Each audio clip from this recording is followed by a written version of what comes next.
Model yang sangat diminati oleh golongan anak-anak muda di Malaysia. Model hatchback, inilah dia. Okay, Assalamualaikum, salam sejahtera. Okey, yang depan saya ni model A45S keluaran tahun 2020 Japan spec. Datang dengan color putih, memang cantik. Lampu DRL LED, multi beam headlamp.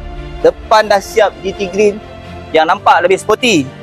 Okey, unit ni datang dengan sport rim 19 inci. Kaliper besar by AMG.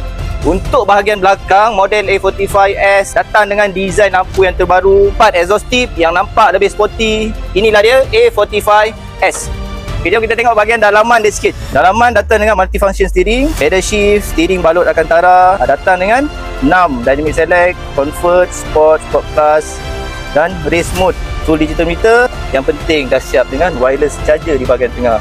Unit ni datang dengan fully leather semi bucket seat. Untuk bahagian penumpang belakang sangat selesa dengan ruang yang cukup besar dan datang dengan panoramic sunroof. Aircon individu bahagian tengah. Tak lupa siap dengan wireless charger di bahagian tengah. Armrest dan cup holder.